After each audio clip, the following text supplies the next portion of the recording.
ఉదయకాలంలో మనం ఆరాధనలో ప్రవేశించమునుపు దేవుని వాక్యంలో నుంచి నిర్గమకాండం 31వ అధ్యాయం అందరం కలిసి 7వ వచనం చదువుకుందాం. మన ప్రాముఖ్యమైన అంశం 31:7 బిగ్గరగా తేటగా అందరం కలిసి చదువుకుందాం.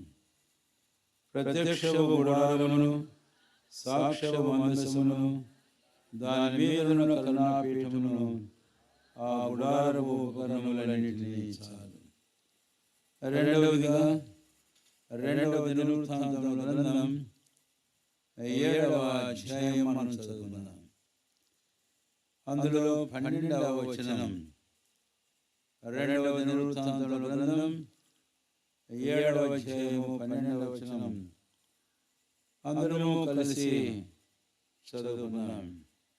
అప్పుడు యెహోవా రాత్రి యందు సొలొమోనుకు ప్రత్యక్షమై ఇలాగు సెలవిచ్చెను, నేను ఈ విన్నపమును అంగీకరించి ఈ స్థలమును నాకు బలులు అర్పించు మందిరముగా కోరుకొంటిని.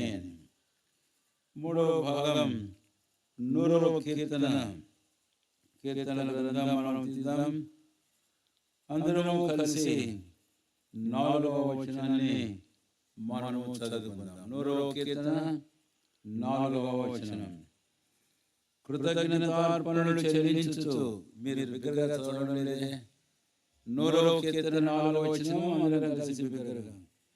కృతజ్ఞతార్పణలు చెల్లించుచు ఆయన గుమ్మములలో ప్రవేశించుడి, కీర్తనలు పాడుచు ఆయన ఆవరణంలో ప్రవేశించుడి, ఆయనను స్తుతించుడి, ఆయన ఆవరణంలో ప్రవేశించుడి, ఆయనను స్తుతించుడి, ఆయన నామమును ఘనపరచుడి. ప్రార్థన చేసుకుని. ప్రియమైన మా తండ్రి, ప్రభుదినానికి మీకు స్తోత్రాలు. మీరు మరణించి మా కొరకై సమాధి చేయబడి మీరు సజీవుడవై తిరిగి లేచి మీ మరణ భూస్థాపన పునరుత్థానం ద్వారా మరణం యొక్క బలం కల అపవాదిని నశింపజేసి మరణమును నాశనం చేసి జీవమును అక్షయతను వెలుగులోని తెచ్చిన ఈ దినం, ఇదెంతో మహోన్నతమైన అద్భుతమైన సమానమైన మీ కార్యాన్ని మాకు విశదపరిచి తెలియపరిచే దినం. మా మధ్యలో మీరు ఇచ్చిన బల్లాది మాకు జ్ఞాపకం చేస్తుండగా దేవాయు ఉదయకాలం మీ సన్నిధి చేరి మా తల వంచి మీకు నమస్కారం చేస్తున్నాం. మిమ్మల్ని ఆరాధించి సేవింప మేము వచ్చున్నాం. మా ప్రాణాత్మ దేహములను మీ రక్త ప్రోక్షణ కింద తెచ్చుకుంటుగా పవిత్రపరిచి ప్రతిష్ఠించి ఈ పరిశుద్ధమైన పరిచర్య కొరకై మమ్మల్ని మీరు అంగీకరించమని మీకు ప్రార్థన చేస్తున్నాం. ప్రభువా, మీ కొరకైన ఆరాధన, స్తుతి, కృతజ్ఞత, ఆత్మతో మమ్మల్ని మీరు నింపండి. మా గమనాన్ని ఇచ్చిన మీ వాక్యాన్ని మాకు దీవించమని, మాతో మీరు మాట్లాడమని పరిశుద్ధాత్మనిక అభిషేకమును, సహాయమును, నింపుదలను కోరుతూ యేసు ప్రభు వారి ఘనమైన నామమును స్తుతించి ప్రార్థించి వేడుకొనుచున్నాము తండ్రి. ఆమెన్.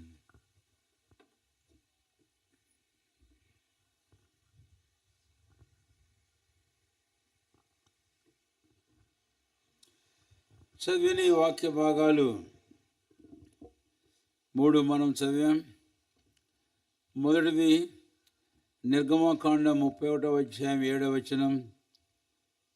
ఈ పరిశుద్ధ సమాజ కూటమి కొరగైన ప్రాముఖ్యమైన అంశం ప్రత్యక్షపు గుడారము. ప్రభువైన దేవుడు దాన్ని నిర్మించమని మోషేతో సెలవిచ్చాడు. ఇశ్రాయేలు ఏకీవించి ప్రత్యక్ష గుడారమును నిర్మించారు. ఇది ఒక మాట మనం చూస్తాం. ఆ తర్వాత కాలంలో సొలొమోను, అంటే ఈ గుడారం లేదు, సొలొమోను ఒక మందిరము నిర్మించాడు, పరిశుద్ధ స్థలం. అందుకనే నిర్గమ 25వ అధ్యాయం 8వ వచనంలో నాకు మీరు ఒక పరిశుద్ధ స్థలమును నిర్మించండి అని అన్నాడు. కనుక ఆ మేరకు సొలొమోను కాలం వచ్చినప్పటికీ దేవుడు తను బలపరచుగా సొలొమోను దేవుని నామ ఘనత కొరకు ఒక మందిరమునైనా నిర్మించాడు. కాబట్టి అది దేవుని నివాస స్థలం. అయితే ఆ సందర్భంలో ప్రభువైన దేవుడు ఒక మాట అంటాడు. 2వ దినవృత్తాంతం గ్రంథం 7వ అధ్యాయము 12వ వచనం. 2వ దినవృత్తాంతంలో 7:12 మనం చదివాము ఇందాకనే. ఎందుకొరకు ఆ ప్రత్యక్ష గుడారము అనే విషయానికి మనం వస్తే నేను ఆ మాట జ్ఞాపం చేస్తున్నాను. దేవుడు సొలొమోను విన్నపములు ఆలకించి ఈ మాట అన్నాడు, ఈ స్థలమును నాకు బలులు అర్పించు మందిరముగా కోరుకొంటిని. కనుక ప్రత్యక్షపు గుడారము ప్రాముఖ్యమైన అంశం. రెండవది, ఆ ప్రత్యక్షపు గుడారము బలులు అర్పించేందుకొరకైనా మందిరముగా నేను కోరుకున్నాను అని. కానీ ప్రత్యక్ష గుడారం యొక్క ఒక ఉద్దేశాన్ని చూస్తే అందు ప్రభువైన దేవునికి బలులు అర్పించబడుతూ ఉన్నాయి.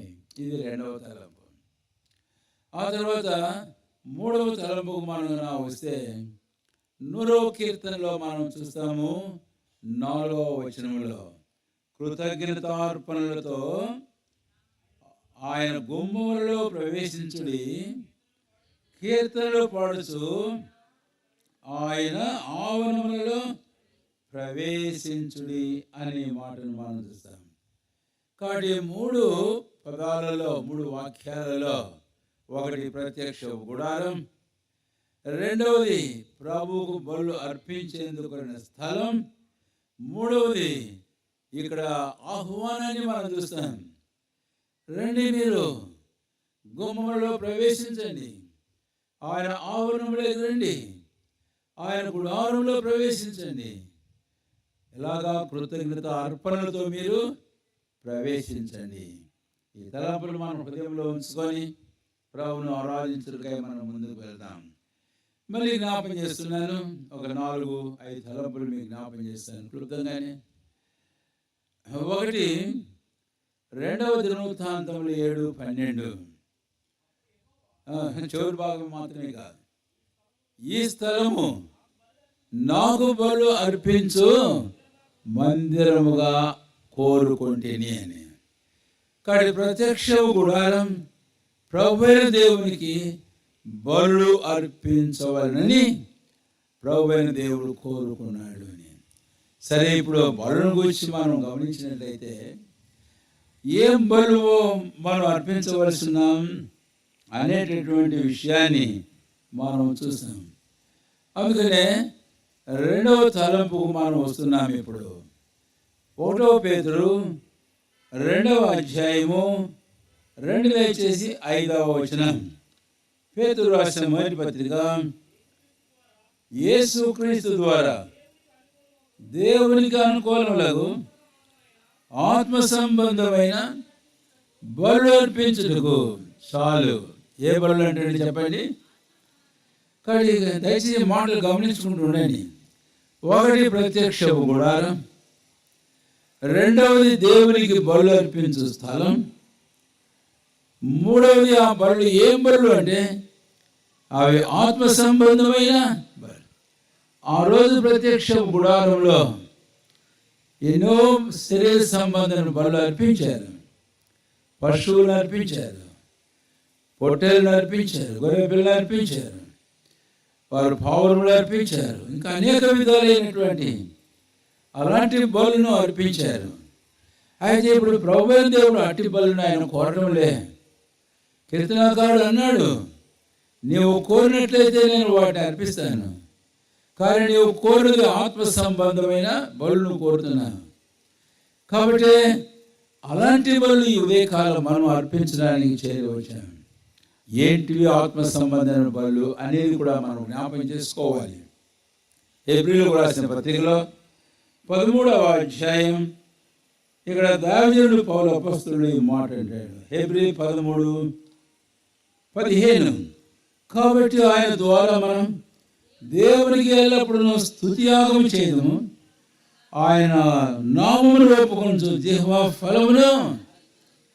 ఇక్కడ ఆ పదార్థాలు స్తుతి యాగము అంటే సాక్రిఫైసెస్ ఆఫ్ ప్రైజ్. కాబట్టి స్తుతులు అనే బలును అర్పించాలి. నిశ్చయముగా ప్రభువైన దేవునికి మహిమను కలుగజేసే బలులు అవి. 50వ కీర్తనలో అదే మనం చూస్తాం. చివరిలో స్తుతి యాగమును అర్పించువాడు నన్ను మహిమపరచుతున్నాడు. కాబట్టి ఇప్పుడు 3వ మాట చెప్పుకున్నాం. ఒకటి ప్రత్యక్ష గుడారం, 2వది బలు అర్పించే స్థలం, 3వది ఆ బలు ఏ బలు? ఆత్మ సంబంధమైన బలు మనం అర్పించాలి. ఈ బలుట ఇందాక మనం చదివాం కదా, ఆయనకు అనుకూలములైనటువంటి బలు. కాబట్టి ఆత్మ సంబంధమైన బలు ప్రభుకి ఎంతో అనుకూలమైనవి. అందుకని కీర్తనకారుడు దావీదు ఒక మాట అంటాడు. 69వ కీర్తన 30-31 వచనాలు చదవండి. ఎవరు కనిపించగా ఇంకా ఊపటం నేను చదవడమే.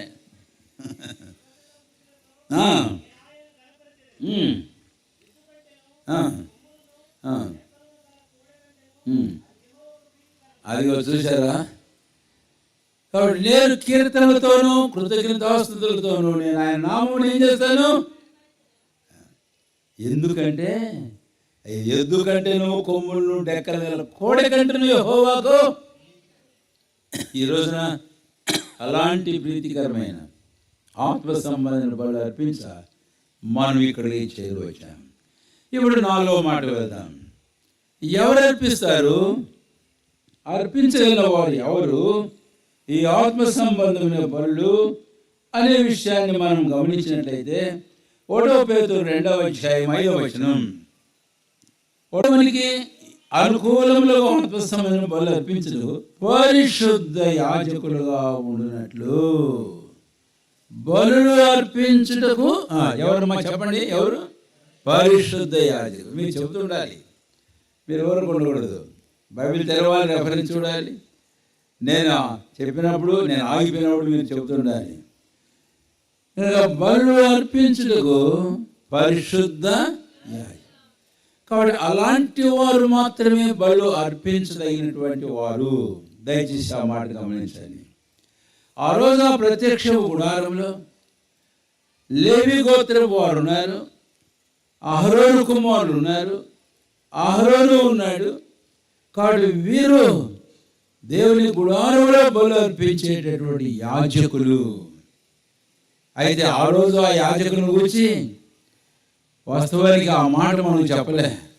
ఏ మాట చెప్పలేదండి? పరిశుద్ధ యాజకులు అని చెప్పారా? చెప్పలే. అయితే ఈరోజు యాజకుల గురించి ఏం చెప్పాడు? పరిశుద్ధ యాజకులు. ఆ యాజకుల గురించి ఒక మాట చూద్దాం. అహరోను ఆ యాజకత్వమును యాజకుల గురించి హెబ్రీ పత్రిక 5వ అధ్యాయం, హెబ్రీ పత్రిక 5వ అధ్యాయం దయచేసి చూడండి.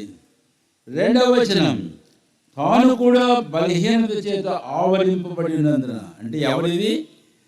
అహరోను గురించి చెప్తున్నాడండి. ఇక్కడ అహరోను కుమారుల గురించి చెప్తున్నారు. వారు కూడా బలహీనత చేత ఆవరించబడినందున అతడు ఏమీ తెలియని వారిను, త్రోవ తప్పిన వారిను తాలిమి చూపగల వాడై ఉన్నాడు. ఇప్పుడు ఆ హేతువు చేత ప్రజల కొరకు ఎలాగో అలాగే తన పాపము నిమిత్తము అర్పణము. కాబట్టి వారు ఎలాంటి వారు అనే విషయాన్ని ఇక్కడ మనం చూస్తే, వారు బలహీనులు. వారు తమ పాపము నిమిత్తము అన్నప్పుడు అలాంటి యాజకులు వారు. కాబట్టి యాజకులు, యాజకత్వం అనేది ఎంత బలహీనమైనదో మనకు అర్థమవుతుంది. వారు అర్పించే బలులు అలాంటివి అని చెప్పాలి. అయితే ఇప్పుడు కొత్త నిబంధనలు మనం వస్తే 1 పేతురు 2వ అధ్యాయంలో ఈ బలులు అర్పించే వారు ఎవరంటే వారు పరిశుద్ధ యాజకులు. దేవుని స్తోత్రం. ఈ రోజు నిన్ను మనల్ని ప్రభువైన దేవుడు ఏం చేశాడని చెప్పండి? పరిశుద్ధ యాజకులుగా. నిజంగా మనం పరిశుద్ధ యాజకులు కాకపోతే ఆ ప్రభువైన దేవునికి ఈ పరిశుద్ధమైన ఆ ప్రీతికరమైన బలులను అర్పించము. అది మరి మనం మనసులో ఉంచుకోవాలి. ఇప్పుడు మరొక చివరి భాగాన్ని మనం వెళ్తాం. ఎవరు ఈ పరిశుద్ధ యాజకులు? ఎలాగ వారు పరిశుద్ధ యాజకులుగా చేయబడ్డారు. పేతురు రాసిన మొదటి పత్రిక 2వ అధ్యాయం 9వ వచనం అక్కడే ఉంది. 9వ వచనం, అయితే మీరు చీకటిలో నుండి ఆశ్చర్యకరమైన తన వెలుగులోనికి మిమ్మల్ని పిలిచిన వానికి వాక్యములను ప్రచురము చేయ నిమిత్తం ఏర్పరచబడిన వంశమును, రాజుల యాజక సమూహమును, పరిశుద్ధ జనమును, దేవుని స్వకీయ ప్రజలైనారు. ఇక్కడ వారి గురించి మనం చూస్తాం మాటలు. వారు ఎవరు అంటే వారు రాజుల యాజక సమూహం, వారి పరిశుద్ధ జనం, దేవుని స్వకీయ ప్రజలైనారు. అయితే వాళ్ళ మాట చూస్తాం. చీకటిలో నుంచి ఆశ్చర్యకరమైన వెలుగులోనికి మిమ్మల్ని పిలవబడిన వారందరూ రాజుల యాజక సమూహం, ఇలాగ పిలవబడిన వారందరూ పరిశుద్ధ యాజకులు, పరిశుద్ధ యాజకత్వం జరిగించేందుకు అర్హులు. ఇలా పిలవబడినటువంటి వారు మాత్రమే అట్టి అర్పణలు బలులు అర్పించగలిగిన వారు. ఈరోజు నేను నమ్ముతున్నాను, ఎక్కడ కూర్చున్న అనేకులు మనం ఇలాంటి శ్రేష్టమైన అనుభవానికి మనము తీసుకొని రాబడినాం. నేను ఒక మాటతో ముగించబోతున్నాను. చీకటిలో నుండి ఆశ్చర్యకరమైన వెలుగులోనికి, అలాంటి వారందరూ పరిశుద్ధ యాజకులు. చీకటి అనేది దేవుని వాక్యం బైబిల్లో ఏమి చూపిస్తుంది అనేది మనం గమనించినట్లయితే కనుక చీకటి పాపమును చూపిస్తుంది. చీకటి పాపమును సూచిస్తుంది. అయితే అలాంటి చీకటిలో మీరున్నారని 1 పేతురు 2వ అధ్యాయం 9వ వచనంలో పేతురు అపోస్తలుడు అన్నాడు. ఎఫెసీ పత్రిక 5వ అధ్యాయం 8వ వచనంలో పౌలు ఏమంటాడో చూడండి. ఎఫెసీ పత్రిక 5వ అధ్యాయం 8వ వచనం, మునుపు మీరు పూర్వము మీరేమైంది చీకటి అయ్యింది. ఇది సంగతి చాలు. కాబట్టి ఇప్పుడు పేతురు మాట మీరు చీకటిలో ఉండి, తర్వాత మీరు ఏమైంది చీకటి అయ్యింది. ఇది మీ పరిస్థితి అని. వెలుగునకు చీకటితో, చీకటికి వెలుగుతో పొత్తేమో ఉందా? లేదు. మనమేమో చీకటి దేవుడు వెలుగై ఉన్నాడు. ఇలాంటి చీకటిలో ఉన్నవారు వెలుగైన ప్రభువైన దేవుని, ఇలాంటి పాపముల అపవిత్రతలో ఉన్నవారు పరిశుద్ధులైనటువంటి దేవుని, ఇట్లు పాపులైన మానవులు పరిశుద్ధ యాజకులుగా ప్రభువైన దేవునికి బలులు అర్పించే మాత్రం వీళ్ళే. అందుకనే ప్రభువైన దేవుడు ఏం చేశాడంటే మనం చెప్పండి, చీకటిలో నుండి ఆశ్చర్యకరమైన వెలుగులోనికి ఆయన మనల్ని పిలిచాడట. దేవుని స్తోత్రం.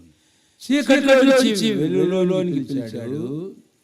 ఆయన పాపంలో నుంచి మళ్ళీ పరిశుద్ధులలోనికి పిలిచాడు. మనల్ని మరణంలో నుంచి జీవములోనికి పిలిచాడు. మనల్ని అబద్ధము అసత్యములో నుంచి సత్యములోనికి మనల్ని నడిపించాడు. కాబట్టి సత్యమే మనల్ని ఏం చేసింది చెప్పండి? స్వతంత్రులుగా చేసింది. స్వతంత్రులుగా చేసింది. ఈ తలంపులని మన మనసులో ఉంచుకొని ఆరాధిద్దాం. అయితే చివరిగా హెబ్రీ పత్రిక 9వ అధ్యాయం 14వ వచనం మనమందరం కలిసి చదువుకుందాం. హెబ్రీ పత్రిక 9వ అధ్యాయము 14వ వచనం మనము అందరము కలిసి చదువుకుందాం. ప్రార్థన పూర్వకంగా నిత్యుడగు ఆత్మ ద్వారా విగ్రహవండి, నిత్యుడగు ఆత్మ ద్వారా తాను దేవుని దోషిగా అర్పించుచున్న క్రీస్తు యొక్క రక్తము నిర్జీవ వాక్యమును విడిచి జీవముగల దేవుని సేవించుటకు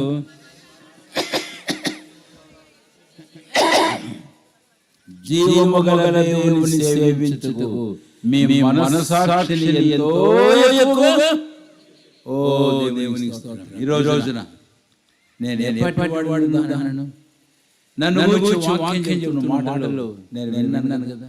నేను చీకటిలో ఉండినవాడును, నేను చీకటి అయినవాడును, నేను పాపంలో ఉండినవాడును, నేను మరణంలో ఉండినవాడును, నిత్యమైన శిక్షకు నేను పాత్రుడనైతిని. అయితే ప్రభువు నన్ను ప్రేమించి వెలుగులోకి ఆయన నన్ను తీసుకొని వచ్చాడు. ఆయన ప్రశస్తమైన రక్తం ద్వారా నా మనస్సాక్షిని శుద్ధి చేశాడు. ఈ రోజున జీవములో దేవుని సేవించే పరిశుద్ధ యాజకునిగా ఆయన నన్ను చేశాడు.